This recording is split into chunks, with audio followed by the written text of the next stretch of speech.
Hello everyone, আসসালামু আলাইকুম। কেমন আছেন আপনারা সবাই? তো বরাবরের মতোই সুন্দর একটি সকাল দিয়ে দিনটাকে শুরু করছি। আশা করছি আপনাদেরও সারাটা দিন অনেক বেশি ভালো কাটবে ইনশাআল্লাহ। তো আজকে সকালে আমার নাস্তায় ছিল আলু ভাজি আর রুটি। আর আলু ভাজি আর রুটি কিন্তু আমার অনেক বেশি পছন্দের। আর কেন এত পছন্দের সেই কাহিনীও কিন্তু আপনাদের সাথে আমি শেয়ার করেছি এর আগের একটা ভিডিওতে।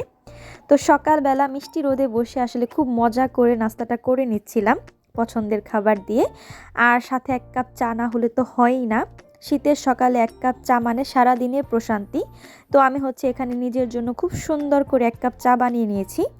চিন্তা করলাম যে রুটি দিয়ে একটু চা দিয়ে খেয়ে নেই। আর চা দিয়ে সব কিছুই অনেক মজা লাগে, মুড়ি দিয়ে বলেন, রুটি দিয়ে বলেন, পরোটা দিয়ে বলেন। তো খুব মজা করে সকালে নাস্তাটা কমপ্লিট করে এখন আবার দুপুরের রান্নার প্রিপারেশন নিচ্ছি। আর আজকে দুপুরে রান্না করব মাংস আর ধনিয়া পাতার ভর্তা। তো আমি তো রান্না করার আগে সবগুলো ইনগ্রেডিয়েন্ট আগে গুছিয়ে নিয়েছি। আর এখানে ভর্তা বানানোর জন্য রসুন আর কাঁচামরিচ একটু শুকনো খোলায় ভেজে নিয়েছি। তারপরে এতে আমি একটু সরিষার তেল দিয়ে তার মধ্যে ধনিয়া পাতাটাকে ভালো করে ভেজে নেব।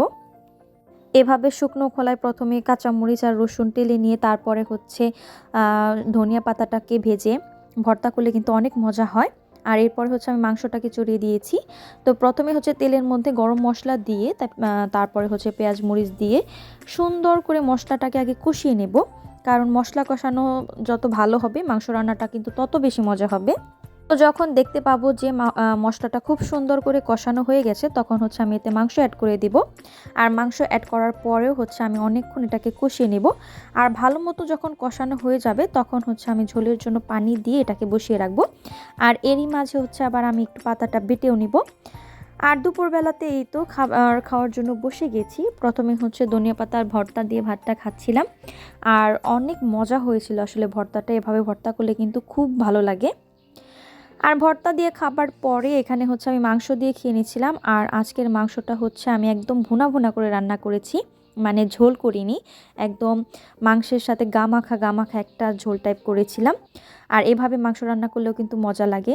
আর এটা রাতের বেলাতে চিন্তা করেছি যে খিচুড়ি রান্না করব। আর খিচুড়ি রান্না করব দেখেই দুপুরবেলাতে ধনিয়া পাতার ভর্তাও করেছিলাম, মাংস রান্না করেছিলাম যাতে খিচুড়ির সাথে খাওয়া যায়। আর এখনও কিন্তু দেখা যায় রাতের বেলায় ভালোই শীত পড়ে। আর শীতের মধ্যে কিন্তু খিচুড়ি খাওয়ার মজাই আলাদা। তো এখানে ডিম ভাজি করা হয়েছিল, ধনিয়া পাতার ভর্তা ছিল আর মাংস ছিল।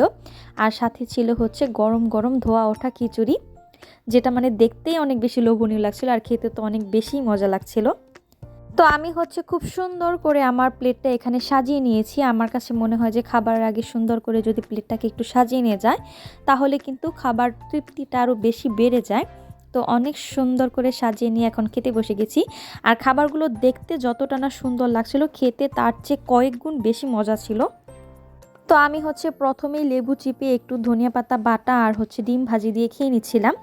আর বাটা টাইপের যে আইটেমগুলো এগুলো দিয়ে কিন্তু খিচুড়ি আমার কাছে মনে হয় বেস্ট লাগে। তো প্রথমে এটা দিয়ে খাবার শেষ করে এখন আবার আমি মাংস দিয়ে খেয়ে নেব। তো আমি আবারও একটু লেবু চিপে নিয়েছি, তারপর মাংসের তরকারিটা দিয়ে মাখিয়ে খেয়ে নিচ্ছিলাম। আর আজকে সারাটা দিন আলহামদুলিল্লাহ আল্লাহর রহমতে অনেক ভালো খেয়েছি। পুরোটা দিনই আল্লাহর কাছে লাখ লাখ শুকরিয়া। আল্লাহ আমাদেরকে সবাইকেই রিজিক দান করেন, রিজিকের মালিক কিন্তু একমাত্র আল্লাহ। তো খেতে খেতে ভিডিওটা আমি এখানে শেষ করছি। আপনারা সবাই ভালো থাকবেন। আল্লাহ হাফেজ।